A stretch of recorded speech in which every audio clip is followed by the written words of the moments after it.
को गाँ जोड़िबा पाई गाँ मुंडरे लागिला प्रधानमंत्री सड़क योजना फलक। गाँ लोके बेस खुशी हेले आउ सेमानंक आशा थिला यातायात रे आउ कष्ट पाइबेनी, किंतु आशा आशारे रहीगला। 5 वर्ष बीतिला तथापि पिचु पड़िला नहीं।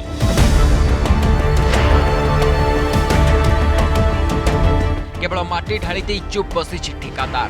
एबे विपद संकुल अवस्था रास्तार यातायात करुछंती ग्रामवासी। आमे कहूँ बैपारीगुड़ा ब्लॉक दंडाबाड़ी पंचायत कालियाझुली रास्ता कथा। देखंतु ए रास्ता को रास्ता सारा खाल खमा भर्ती आउ वर्षा दिन आसिले एठी पानी कादुआरे भर्ती हो जाए। एबे देखंतु एठारे केमिति जीवन को बाजी लगाई जीवा आसिबा करुछंती ग्रामवासी। टिके असावधानता हेले अघटन घटिबो। जरूरीकालीन परिस्थिति रे एही रास्ता देई एम्बुलेंस जाई परिबो नाही। दुई पंचायत चिपाकुर सह दंडाबाड़ी को एही रास्ता संजोग करुछि। खराब रास्ता जो प्रतिदिन हंतसंत होउछंती अंचलवासी।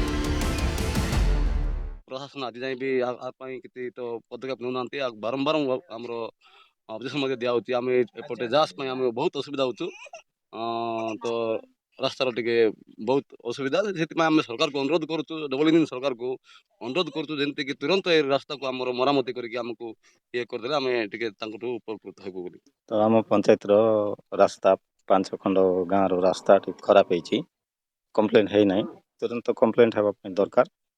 तो कंप्लेन आमर दाबी बहुत जगह प्रशासन को जनइलु, एमपी एमएलए सार मन को जनइलु करना।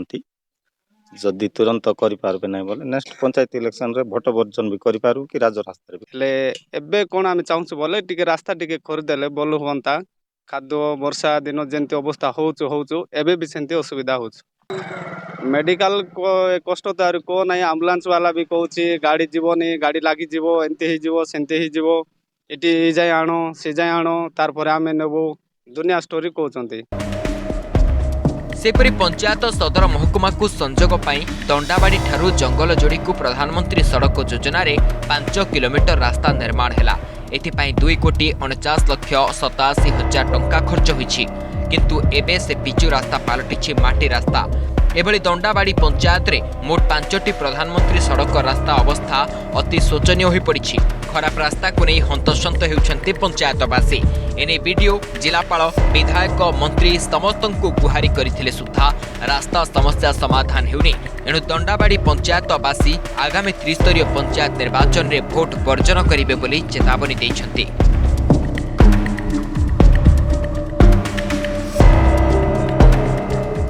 किछि नहीं, 2टा जिलार लोक मैंने मालकानगिरी डिस्ट्रिक्ट आमर 5टा पंचायत लोक निर्भर करूँ रास्तार कालियाजोड़ी टू आमर मोर्चाटाल छक रास्तार से आम अभियोग करूँ जे सरकार को निवेदन कर डबल इंजिन सरकार को अति शीघ्र मरामती कले आम उपकृत हबू।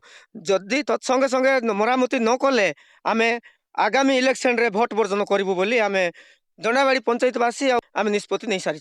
जनाए जनाए कलेक्टर पाखर गली आउरी ये रास्ता शुणवा लोक के नाई ये रास्ताटा जदि नहला बोले आमे आगामी दिन रे राज रास्ता उल्लवा पड़ो।